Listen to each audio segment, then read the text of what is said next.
Hello and welcome everyone to Protect Your Business, Business License and Property Tax Risks and Opportunities. My name is Regina and I'll be your host for today's webinar. Today we'll be covering defining business license and property tax compliance, examining the potential impact of noncompliance on businesses and business management, comparing and contrasting the differences and similarities between business license and property tax compliance, identifying the challenges associated with compliance, the factors driving compliance complexity, and the primary triggers that lead to noncompliance, analyzing the consequences of noncompliance, and exploring how Avalara can assist businesses in maintaining compliance. Before we dive in, just a couple of housekeeping items. Just a friendly reminder that Avalara cannot provide legal tax advice, but will answer as best we can. On your screen is our safe harbor policy. Please take a moment to review while I continue with some additional housekeeping. We are recording today's event, so if you'd like to listen to it again or share it with a colleague, you'll receive the recording within the next 24 hours. The console you're looking at can be customized. Feel free to move or resize the windows. Slides can be resized by dragging the bottom corner or by downloading the PDF deck under Additional Resources. The Additional Resources section contains some helpful related resources. There are several ways to engage with presenters and attendees. First, if you have any questions, please submit them using the Ask a Question box. We will try to save time at the end for Q&A. You may also submit webinar troubleshooting questions here. Second, you can join our attendee chat. Click the icon at the bottom of your screen with two chat bubbles. The attendee chat will appear. We encourage you to introduce yourself, network, and discuss today's topic. Third, you can react to the presentation by clicking on the emoji icon and reacting. If you have any technical issues, there's a question mark icon at the bottom, or reach out using the Ask a Question box. We're offering 1 CPE credit for today's presentation. For those looking to receive CPE credit today, please note that we will ask you to respond to 3 of our 4 poll questions. The poll questions will pop up on your screen for a limited amount of time, so please make sure you're ready to answer when the question appears. Please do not split or tile screens on your computer, as this can affect the placement of the poll question. This webinar platform may not render correctly on mobile, so please try to get to a desktop. You must also attend today's session for at least 50 minutes. Once you have met the CPE requirements, your certificate will be available to download in the Earn Certification box on your screen. Click the icon to access. Your certificate will also be available in a post-event email. Unfortunately, we're unable to provide CPE credit to those who have technology issues that prevent them from qualifying. If you do experience an issue, please reach out as soon as possible so we can document the issue. Let's meet today's presenters. Today, we're joined by Melissa Schott, Senior Product Solutions Engineer at Avalara. Melissa, can you introduce yourself? Hi there. I'm Melissa Schott. I've been with Avalara for a couple of years, and I've been in business licensing and property tax for about 20 years, so happy to share that information with you guys today. Wonderful. We're also joined by Andrea Jaffe, Senior Director of Professional Services at Avalara. Andrea, can you tell us a little bit about yourself? Hi, everyone. My name is Andrea Jaffe, and I have been in the licensing space since 2011, as well as a lot of other compliance areas. So looking forward to giving over this information to you all. All right, thanks. We're glad to have you both here today. I'm going to pass it over to Andrea to get us started. So much, Regina. I think you covered a lot of this in the intro, but just want to go over the agenda really quickly, looking at the impact of business license and property tax management on business operations, identifying the challenges and triggers that lead to noncompliance, analyzing the potential consequences of ineffective business license and property tax management, what the downsides are, 3 ways to protect your business from the risks of noncompliance, and also some solutions that can help you along the way. And just going to that poll question, Regina. Yes, we'll get us started right away with our first poll question. As a reminder, you do need to answer 3 of the 4 questions and watch 50 minutes of today's presentation to qualify for CPE credit. How many states does your business operate in? 1 to 5, 6 to 15, 16 to 25, or 25 or more? And you'll see that appear on your screen. We'll give you a minute to answer here. And then we'll go to the next slide, which is the results, so we can start seeing those come in.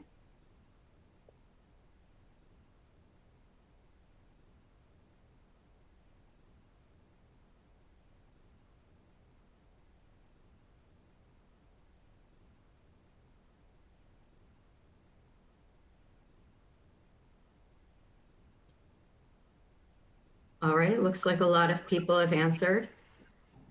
Do you want to review the results, or shall we move on to the next slide? I think what it shows is that we have a lot of people who have multi-regional businesses and probably are dealing with both licensing issues and property tax issues, so we've got the right audience.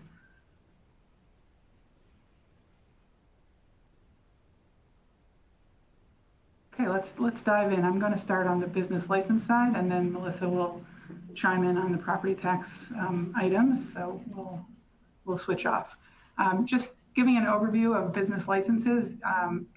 Probably you have seen licenses referred to multiple different ways. So we have the concept of business licenses, and that concept kind of manifests to different types of filings that are needed. So as a general rule, business licenses are issued by government authorities really to understand who's doing business within their jurisdiction, and in some cases will be involved in terms of evaluating, inspecting, doing things like that. It's kind of a permission to do business in a given jurisdiction, as well as some level of compliance to make sure that the business is being conducted safely and efficiently and properly. Another type of business license, or another type of filing that one needs to do in order to conduct business are often referred to as permits. And permits are usually obtained during the launch of a business or the setup construction of a new site to do business. Those are usually safety or health requirement related. So you'll have things like sign permits, alarm permits, fire, sewer, things like that. Elevator, for example, boiler, all of those things that are related to sites, physical plant of the business. And some of those are renewable, and some of those may be just required to get one time. And then the third category of what can fall under the business license umbrella are tax registrations. You may have to file to get to open an account, to be able to collect and remit different kinds of taxes. There's also payroll tax as well. So those are the three types of filings or compliance elements that come up when you are trying to open or conduct business. And those are somewhat interchangeable in terms of how they are managed. And so all of these kinds of filings can be managed by the same team. However, they are often split across different areas of a company. So we'll talk a little bit about the impact of that kind of diversity in terms of who's managing. There are quite a few critical considerations when you're trying to get your arms around your business licenses. And some business licenses are relatively straightforward and easy to obtain. Others are more complicated. We divide our business license categories into non-regulated, which are fairly straightforward, basic business licenses, and regulated, which are more compliance involved in getting the license and keeping the license. Just managing licenses overall, the complexity will be impacted by the number of licenses you have as well as the types of licenses. So you're going to have the more the more locations or facilities you have will yield more business licenses. The total number of jurisdictions that you're operating in, even if you don't have physical plants or facilities there, but if you're offering services in different jurisdictions, you may have licenses there. As I mentioned before, regulated versus non-regulated products and services. So retail, for example, is basic, non-regulated, but things like food, contractor, alcohol, tobacco, all that stuff is considered regulated. It's much harder to get the license and also harder to maintain the license. And then, of course, you have to consider who's doing all that license management do you have dedicated staff and resources to make sure that your licenses are being maintained so that you don't experience any business interruption.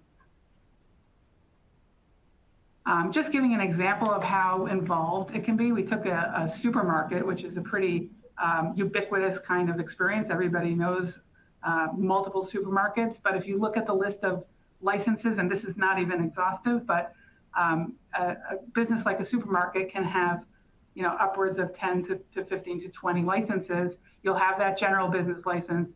You'll also have health department permits.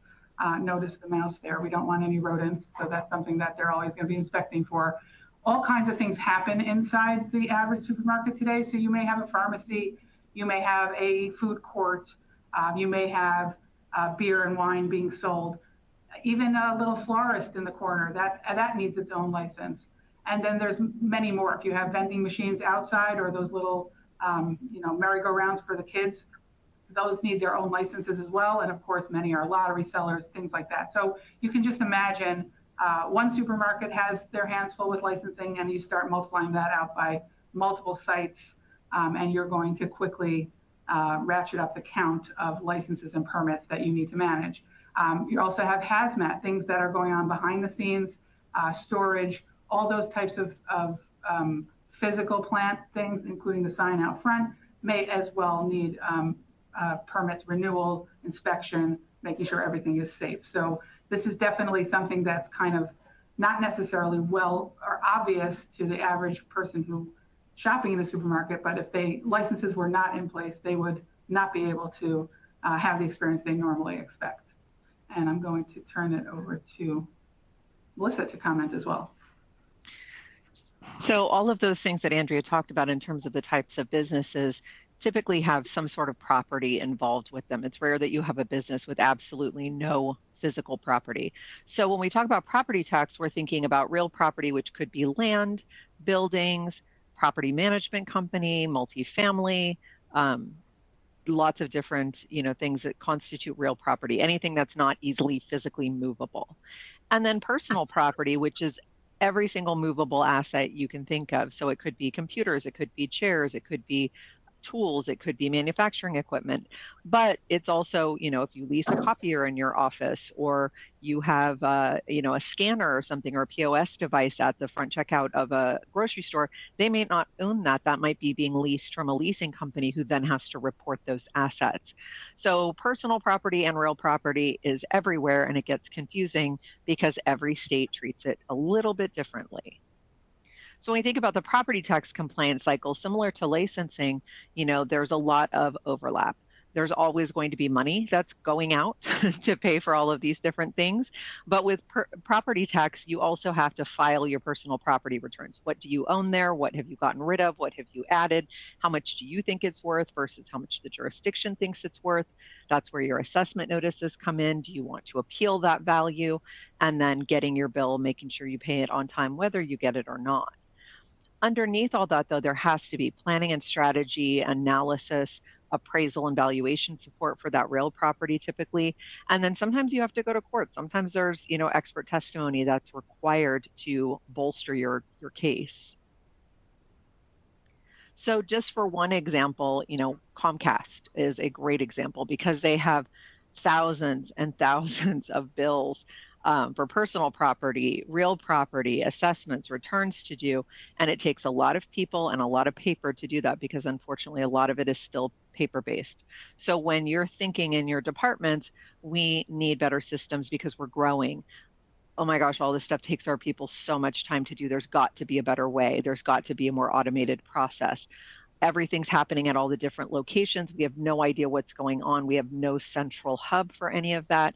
And we're getting charged more because we're missing things because we're not getting our bills on time. We're not paying things on time. And for a lot of people, everybody is very reliant on spreadsheets, which are great for their purpose, but they're not meant to be a whole compliance calendar or anything like that. There's lots of software that's out there, but as technology changes, software gets better. If yours isn't getting better, that's probably something to take a look at because there may be something better out there and we don't always evaluate that. So, you know, again, there's thousands and thousands of documents to deal with, and it's really important to have plans in place for how to best deal with those things.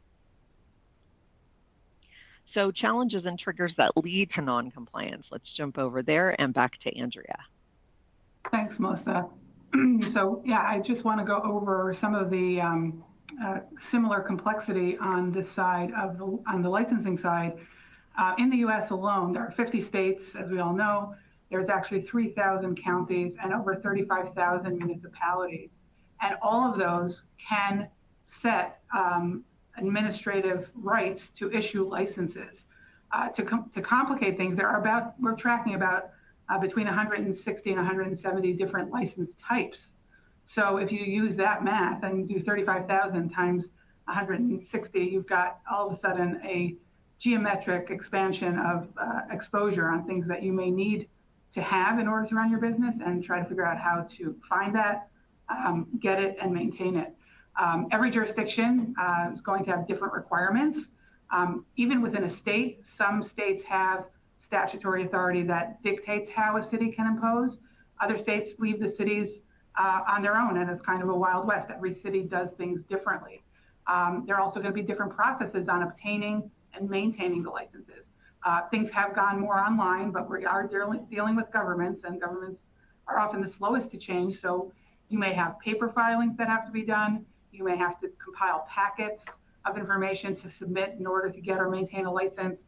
And knowing which process is going to be the most efficient for you, or which process is allowed by the authority, is also critical to make sure that you're meeting deadlines and doing things as efficiently as possible. And of course, there's always going to be changing requirements.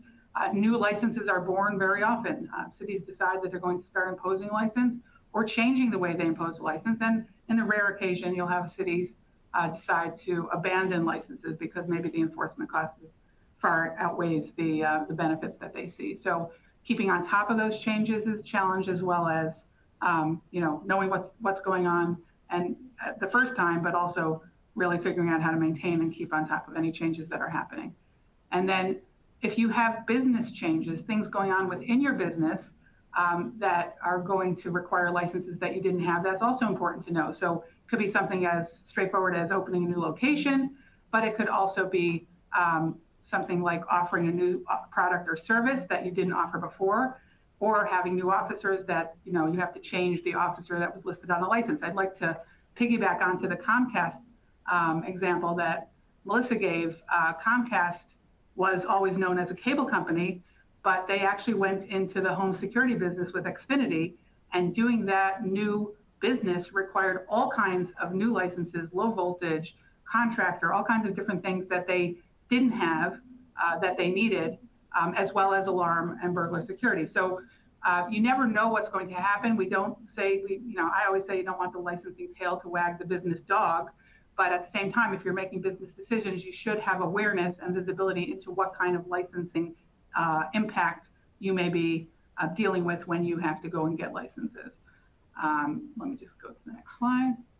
And then, some of the things I mentioned earlier, regulated products and services are going to have more complexity in order to get the license. So for example, the ability or the privilege to sell alcohol, you're going to have to go through more hoops to sell alcohol than you might to sell a pair of pants. And similar things that are health and safety related. So contractor, you want to make sure your contractors are well qualified and having qualification as part of the licensing process.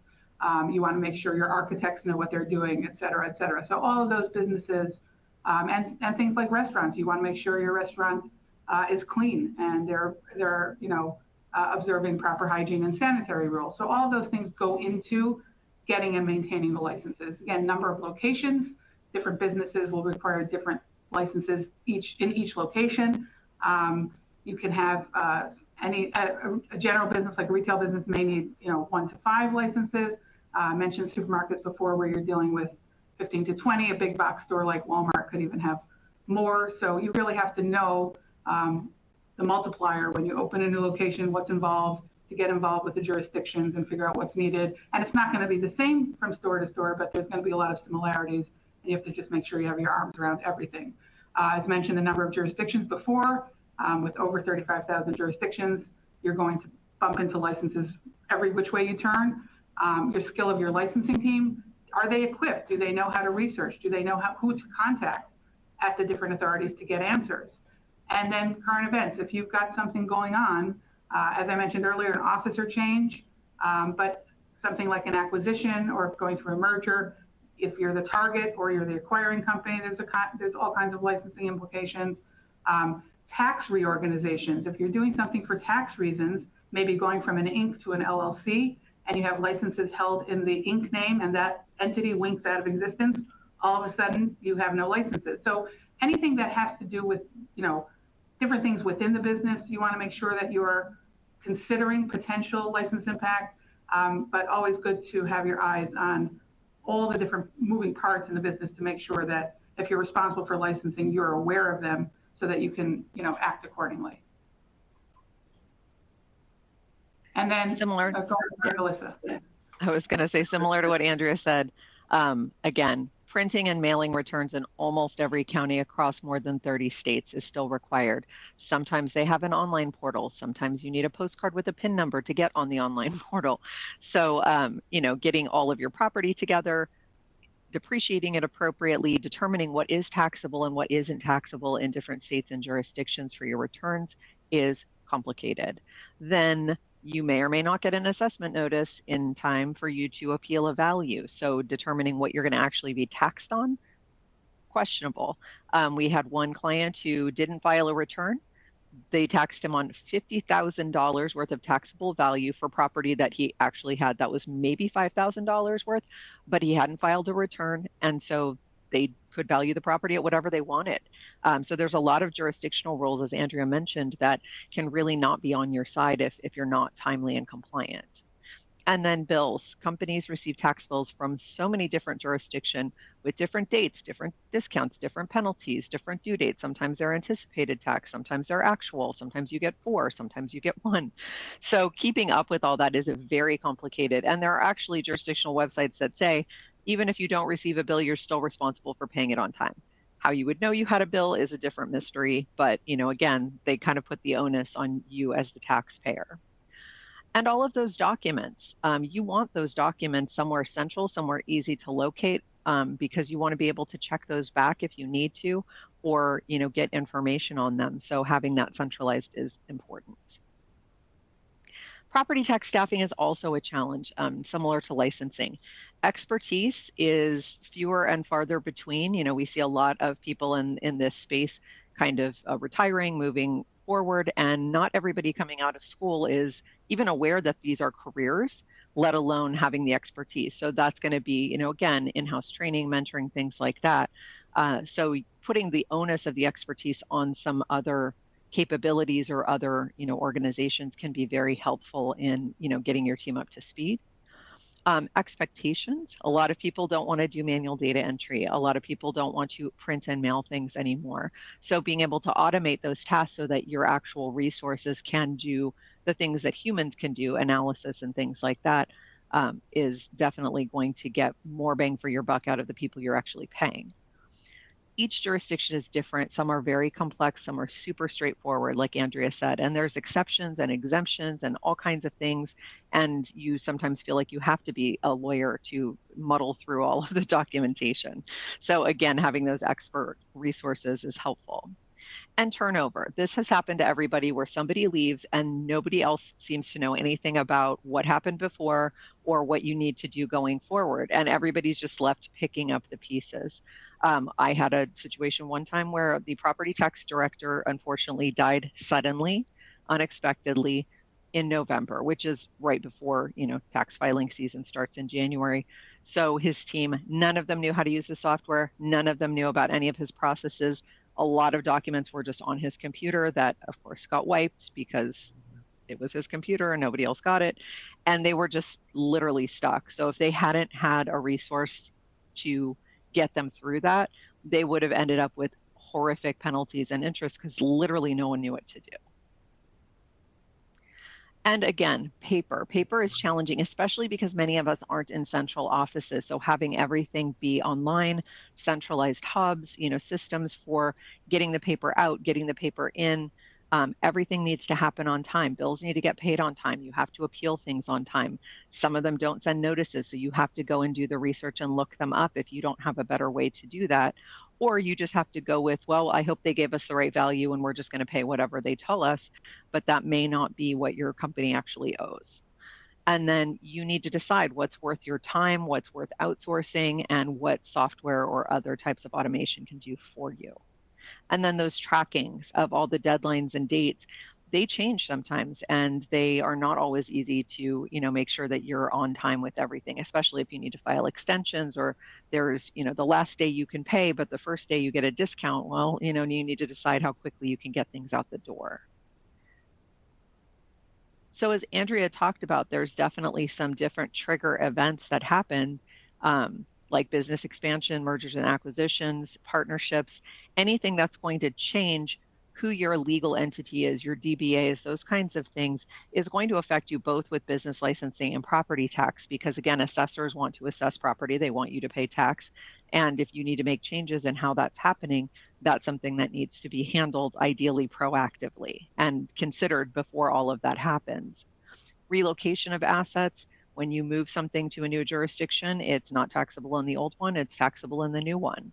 If you're purchasing equipment or leasing equipment, what does your lease agreement say? Who is responsible for property tax, or who's responsible for doing, any of the filings or anything like that? And then when you sell assets or dispose of them, reporting those properly and timely is important to not get double taxed on assets you don't have anymore. And Andrea mentioned reorgs, new officers. I had a situation once where there was a company who told me that they had an officer change. Their president, their president who signed all of their property tax returns, retired, and they had to have the company reprogram all of their property tax forms, every single one, to just get a new signature on that. Instead of using a software that automates the electronic signature across all taxes, you upload it once, you push it out, it's done. So, they were spending a ridiculous amount of money because they were using, frankly, outdated software. And Andrea, if you have any other things you want to tie onto with trigger events. Yeah, I think those are the main ones. There's always going to be, employee turnover is a big trigger event as well, because you don't even know what that person was doing, which you mentioned before. But I think you got most of the highlight ones. Okay. And then how that ties into each other is more and more prevalent now, you guys, because this happened to me a couple weeks ago. I'm working with a company that we do some managed service work, and they wanted us to do some research on, are their property tax bills being paid timely by their tenants? They're a senior living and nursing home company. All of their facilities are leased out to tenants, and they're responsible for paying the bills. But that's not always happening. So they hired us to do this research project. So I called up Lynchburg, Virginia, and I said, hey, is this, real estate bill current right now? She's like, let me look it up. She looks it up. The real estate bill for last year was paid, but the current bill wasn't paid. So it was delinquent, which can then lead to a lien being placed on the property. And frankly, it could be sold out from under somebody if they let it go on very long. But what she also noticed when we were looking it up, unfortunately, was that the tenants hadn't filed or renewed any licenses. So they'd originally filed for registrations and licenses, but they hadn't filed any renewals for like 3 years, which I don't know how they didn't catch it before then, but they didn't. And then the clerk freaked out because her grandma turned out to be in that particular facility. And she's like, what? They're operating without a license? And so, of course, then it became a whole thing. And in some jurisdictions, if you don't pay the property tax bill, they will not renew your license. And so there's a lot of, jurisdictions that are getting better at collaborating to make sure that everything is compliant. And so you don't want to not pay a property tax bill and then find out your facility is getting shut down because you're not licensing it. So horror story that, we just bumped into last week, and calling the client back and letting them know all that. They were like, oh, this is a whole nother research project we might need to do. All right, it's time for our second CB poll question. As a reminder, you do need to answer 3 of the 4 questions. If you have difficulty submitting your answer, please go ahead and put that in the chat or in the Q&A box. And the question is, have licensing or property tax oversights ever led to fines, delays, or disruptions by your business? Yes or no?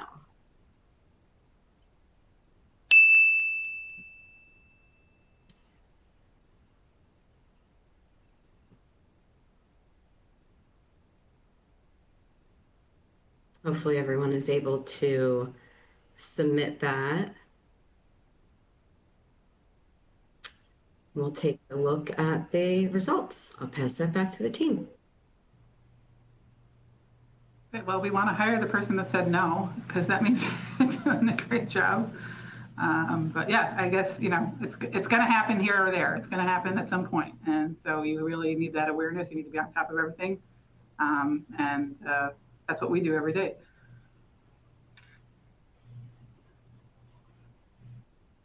Okay, let's dive into the potential consequences of non-compliance. So for those folks who have already possibly paid some fines, this is something you may be familiar with. You're going to have different situations. You can have late renewals, expired or missing licenses. A late renewal could result in, just a slap on the wrist, maybe a letter or a reminder, so to speak, or potentially a big financial penalty. Some penalties we've seen have been, 100% of the fee. And if you're dealing with a gross receipts-based license, that fee can be in the hundreds of thousands of dollars or even higher. And for a missing license or, way expired license, it's also going to depend on what's going to happen. Either you may have the cost of getting the new license. You may run into a situation where the license that you had was actually grandfathered under old rules and new rules changed. And if you don't keep that license in good standing and you let it expire, all of a sudden you may need to bring a building up to code, or you may not even be able to conduct that business in that location anymore. We've seen that happen to companies like auto repair or secondhand dealer pawn shops where the zoning changed. So when they had the license originally and they were grandfathered, all was good.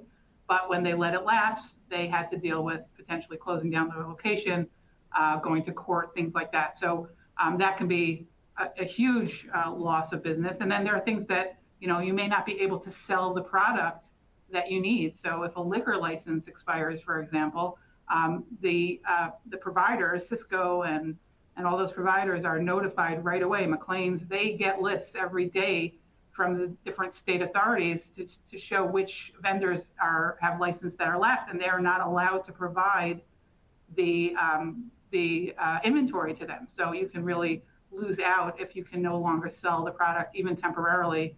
That kind of business interruption is something that you do not want to experience. You can have your, you can have your store shut down. They can put a lock on your store.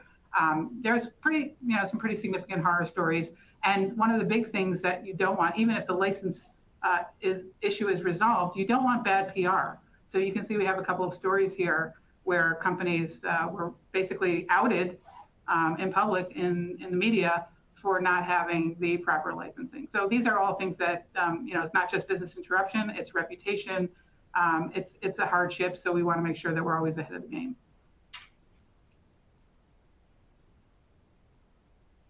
Yeah, and just talking about that expired alcohol license example, it's going to depend. So in Texas, it's pretty severe. There are civil fines.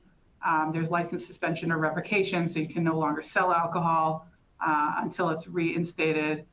Sometimes you can be barred from holding that license for a period of time, so you can not get that license again for 5 years. So all these things have to be really kept in good standing for the good of the business. And obviously, it's going to vary state by state, jurisdiction by jurisdiction, but it can be a pretty negative outcome.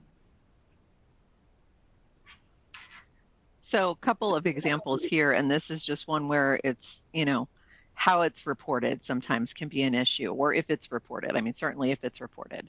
So we had an issue at one point with one of the major poultry suppliers who, depending on a state, certain things are taxable or non-taxable. So inventory isn't taxable in many states. So they were trying to argue that their chickens on the chicken farm, the live chickens, were inventory because they're a poultry supplier, but the chickens were still alive at the time. So they had to argue, well, no, this is considered inventory and thus it's not taxable. Most of the states that do not, tax inventory, do not think of live chickens as inventory, and certainly did not let them. They were determined legally to be assets, and they were in fact reportable, which, again, we just don't always think of what are assets, but for different companies, they are, they're going to be different assets, and how they, the chickens don't have asset numbers. They don't have serial numbers. They're not all tagged. Like, it was very, very complicated. And it's one of those things where it's, not always something somebody thinks about, but, they were trying to make a case for something and it didn't pan out for them. But it was certainly a very interesting case to be working on, and how they were going to load the chickens into the, to the software, and where they were going to come out as reportable or not. Had to dramatically change with the outcome of their case. So that was just kind of one example of just so many weird and funny stories that have happened over the years. Not funny for them necessarily, but they also got out of a lot of audits, because nobody wants to go audit a chicken farm, and nobody wants to count chickens running around and see how many you really have versus how many you reported. Nobody wants to go into a slaughterhouse. So, sorry if there's any vegans or vegetarians on the call. And then just in terms of, what Andrea was saying, but also with property tax, the consequences of non-compliance can depend on the jurisdiction. So depending on what type of property is, if it's real property, it can be liens or foreclosures. As Andrea mentioned, there are always fines or fees, whether it's licensing or property tax. It's very rare to get out without paying some sort of fee. And it can be a lot, especially if it's a large bill. We had one provider who was one day late paying their bill. It was a $30,000 penalty because the bill was so huge, and it was like a 10% penalty, like day one after you didn't pay the bill on time. So, that's obviously not something that anybody wants to have to go back and, explain where $30,000 just got wasted. But there's a lot of other issues that, Andrea had kind of touched on as well. And if you want to touch on any of them again before we jump to our next poll, Andrea. I think we're good. I think that we just have to be on top of both sides of the business. I think that's the key.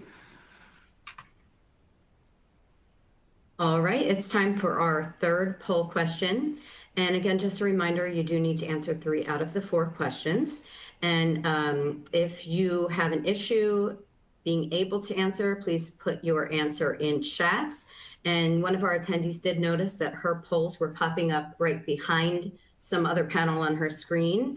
And so just double check and see if that happens to you once I change to the next slide. And then remember that if you tile your screen or you split your screen, it does affect how the polls are popping up. Just keep that in mind. So our question is, how is compliance managed at your organization? Entirely in-house, mainly in-house with some third-party support, entirely external using third-party support. And then here we are. This should have popped up on your screen for you to answer.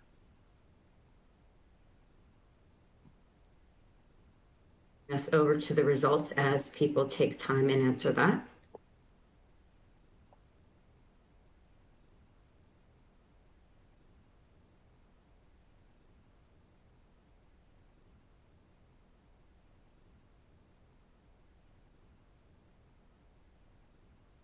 That's interesting.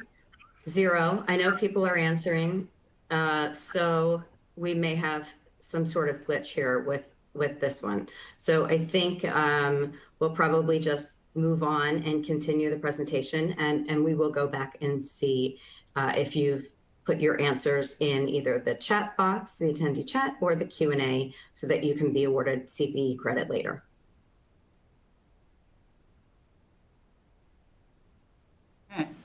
Let's move on. I think we kind of gave a hint as to how you can be maintaining these tasks. So let's dive in and see how we can protect your business.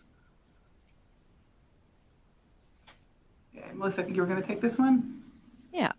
So automation is a big one because, as we mentioned, there's lots of dates, whether it's with licensing or property tax. Things are happening all the time throughout the year, and it's not calendar year. Sometimes tax years can cross years. Licenses can go a year, every month. You have to do something every 3 years, never. So tracking and automating those due dates can happen easily during workflow. So software workflows can make sure that you don't miss any of your deadlines. And again, depending on how much you're managing it, you may be feeling like you're successful managing it in a spreadsheet. If you have a lot, it's really hard to do that and have everything advance as it needs to, and also have those updates that if a due date changes or a statutory date changes, that you want that to be pushed out to you automatically versus, you didn't know that necessarily, and you don't want to have to look up all of those jurisdictions and municipalities. Taking advantage of discounts, automation can help with that, because again, if you know that there's a certain percentage of a discount for paying in a certain time frame, that might be well worth having your cash flow go out a little bit early to pay that bill or pay it in full, that kind of thing. Identifying what's missing. So whether it's property tax accounts with missing bills, or licenses that you haven't maybe gotten a renewal for, but they're still coming due, so you still got to renew it, making sure that that's happening for you. And then related tasks like requesting approvals, payment requests, information sharing, making things accessible to people. How many, we just talked to somebody yesterday who said probably half her day is spent answering questions from the field about, do I have this license? Can you send me a copy of this? Or, how do I know which property tax bills I need to contact them about? Well, with a centralized hub that somebody can access, even if it's read-only access, then you can push that back on them, and you don't have to waste half your day doing things like that when they can see for themselves. And then that makes everybody a little bit more autonomous. Let's talk about centralizing. One of the challenges that we find many of our clients face is that they are really a decentralized organization. They have regions. You guys are in multi-states as well. They may have different regional managers. They may have local compliance being done at each store. An inspector comes in, they have to sign something right there at the location. Having the ability to centralize all the information in one, hopefully, digital location is really the key to comfort and confidence that you're going to maintain a high level of compliance.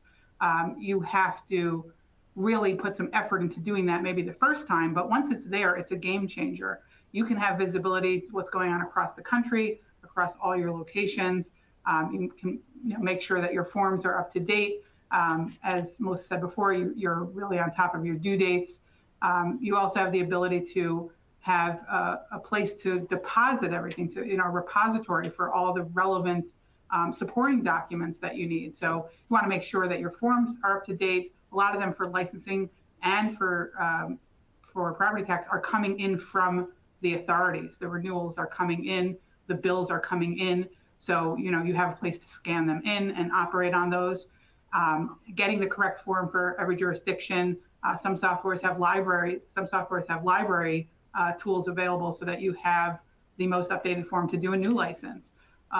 Adequately following the rules and requirements for every jurisdiction. Again, having the websites at your fingertips. If you centralize all the websites that you have to deal with and you're able to interrogate those websites really quickly, that can save some time. Visibility across licenses is super important. There are going to be times where one license is dependent on another license. You have to have your business license renewed before you can get your food license renewed, or you have to have your sales tax account renewed. That only happens in 8 states, but still, you need to know what the life cycle of licenses and what dependencies there are, and also to see what's going on across all licenses. If you have 10 stores in Florida, but you've only renewed 9 of your alcohol licenses, then you need to know that there's something missing out there. You need to go find that 10th one.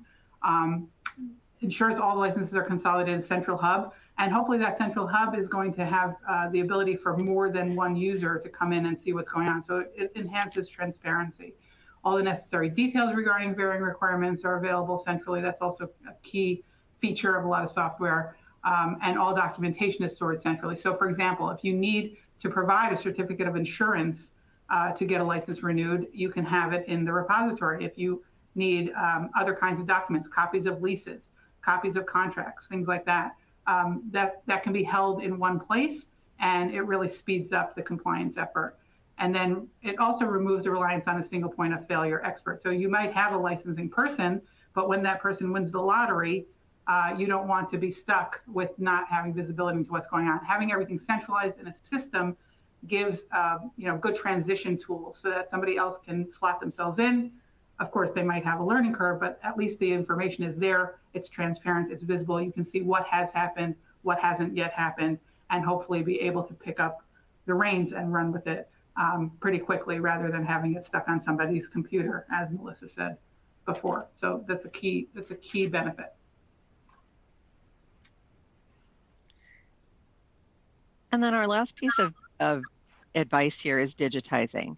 So reducing the amount of paper that's just hanging out in a filing cabinet, in somebody's drawer, in piles on their desk, and trying to eliminate as much manual data entry as possible. That also takes away the risk of user error, reduces compliance burdens, improves employee retention, because nobody likes to do that. So you can use a leaner team to maximize your time for other things and focus resources on other things that are more important than just, stamp, click, type. And you can do that by, using scanning document extraction systems, automation using APIs of, files going out, reports going out, data coming into a system and being, processed within the system automatically versus you having to do that. So digitizing definitely can be very, very helpful in maximizing resources. Nobody's teams are ever overstaffed. I've never heard of anyone being overstaffed. I only hear about people being understaffed. So taking some of that off of your team to do other stuff is definitely going to benefit everyone. So improving compliance and operational efficiencies, this is one thing that we just talked about. Avalara Property Tax has document extraction. That's one thing that, you scan the documents anyway, you're putting them somewhere in a SharePoint site or something, might as well have that do all of the data entry, link the document, update your status, pull in the jurisdiction information. And so that can really automate your whole process. And then just the whole cycle in terms of using that software, you have reporting capability that, is going to pull from the actual data, the automated tax billed extraction entry. The due dates are all provided for you on a calendar that flows with your exact property, where your property is located, where it's reportable, where it's taxable, and when it's due. When should you expect bills? When should you expect notices? Generating the returns for you based on your assets, and then tracking all the documents in one place. So if somebody needs to pull something up to take a look at it, you can do that. You can pull up a canceled check and say, nope, I already paid that bill. You're not charging me a penalty.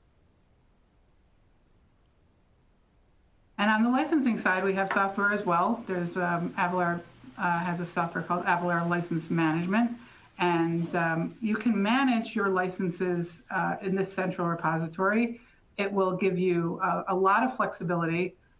You can upload all your license documents. You can upload all the supporting documents that you have. You can actually give others access so that they can download copies.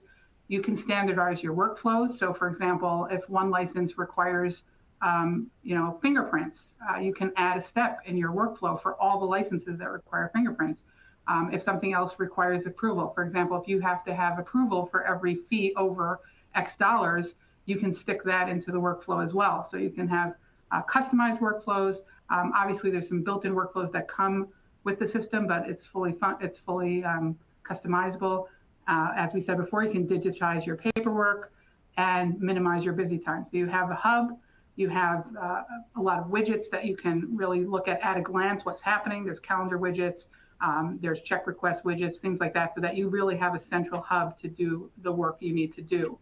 And just moving on to the license cycle, kind of similar to what Melissa was saying, this is recurring activity. Every year or every 3 years or whatever period it is, could be quarterly, you might have to take action on a given license. And that life cycle has multiple steps. You may be getting a license invoice in so that you're receiving a form. Then you need to go out and get the data. Is it based on gross receipts? Is it based on inventory? Is it based on number of employees? You may not know that, but you might have a counterpart in HR or in finance that needs to be pinged in order to get that information. Obviously preparing the form, operating on the form, filling it out appropriately, calculating the fees, submitting to the authority. Is it submitted online? Is it submitted by paper? And then, waiting to get the certificate, and then even distributing the certificate. You can scan the certificates into the system. You can email the certificates out from the system. And so you can land those certificates where they need to be posted.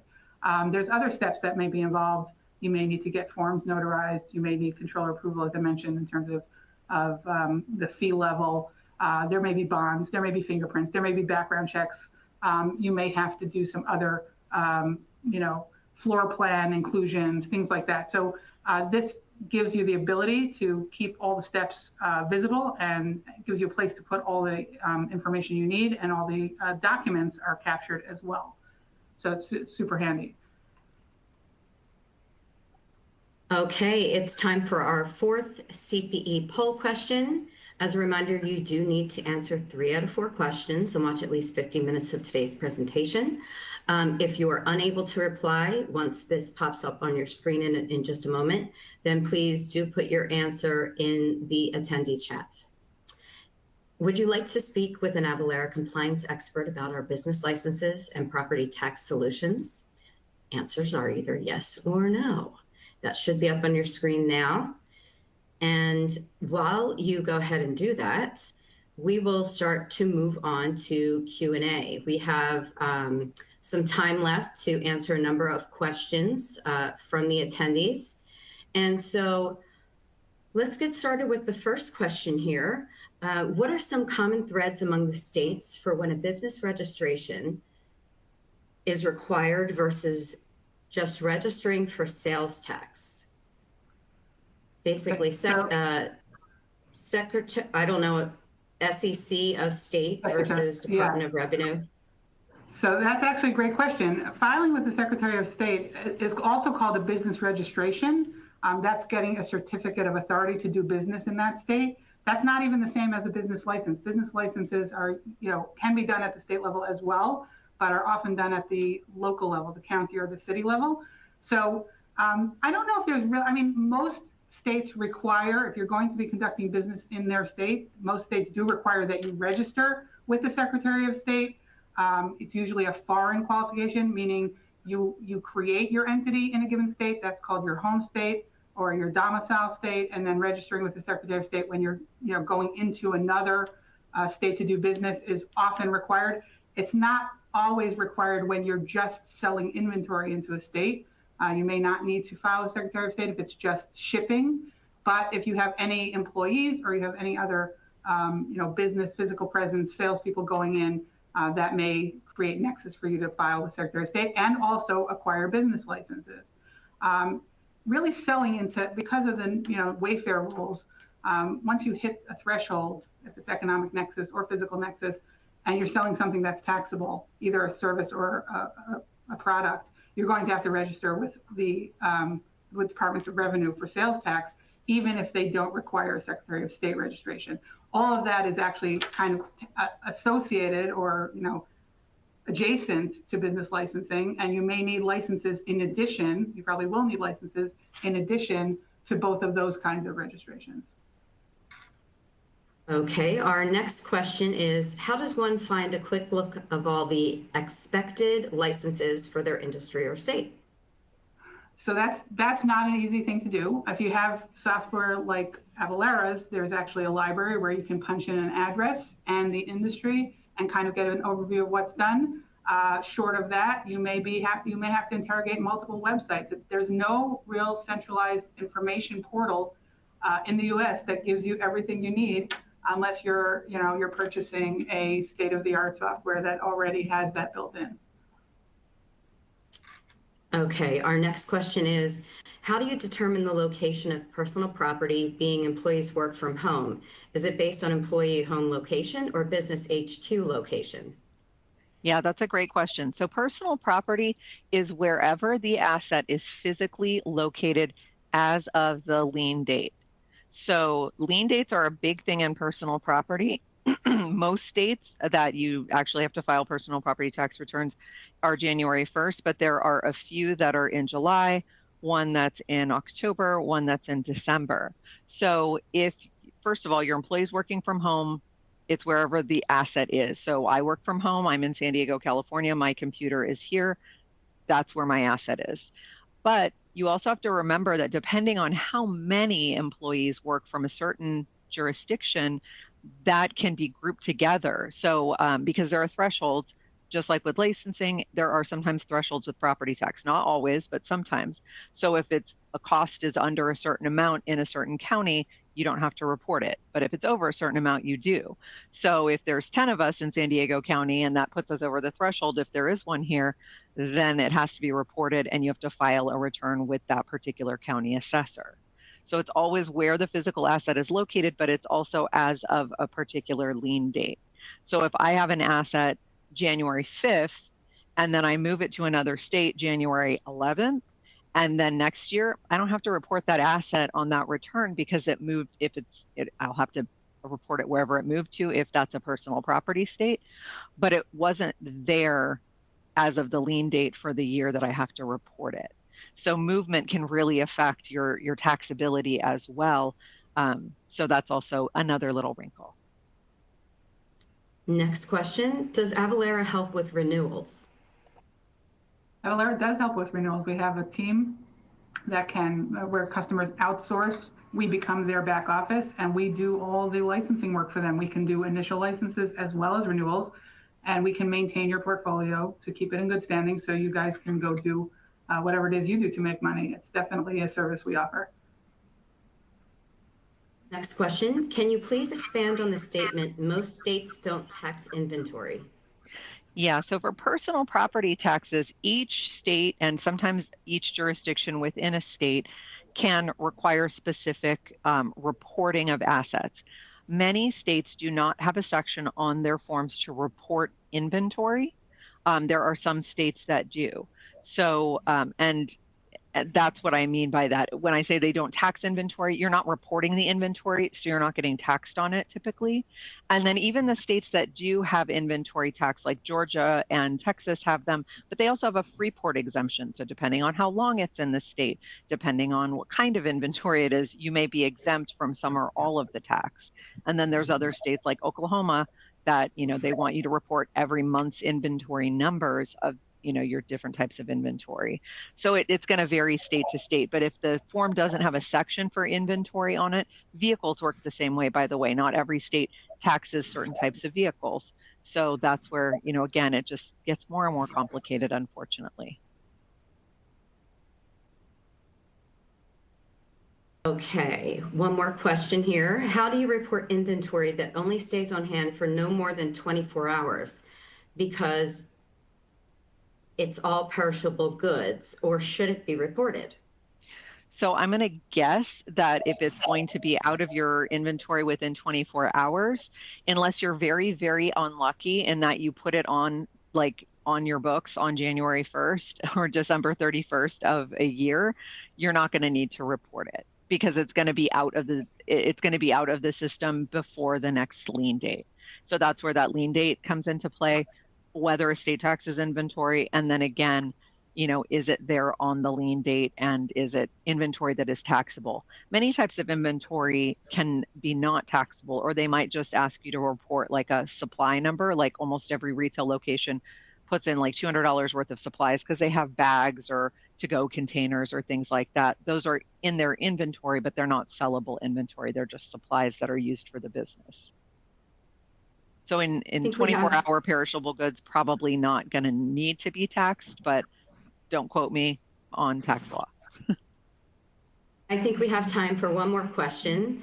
Would a location with only R&D be defined as having business under the definition of California's business license requirements? What about Californian counties with similar scope? We can't really answer that on this call, but I'm happy to follow up afterwards to see if we can help. All right, thank you. So I think we should probably end there, as we have a couple of housekeeping items to go through before the call ends. Thank you so much for answering those questions. To close out, if you qualified for CPE credit, you can download your certificate now in the CPE certificate engagement tool. It will also be available in a post-event email that you'll receive within the next 24 hours. Also in that post-event email, we'll include a link back to this console to view the on-demand recording, slide deck, and the additional resources.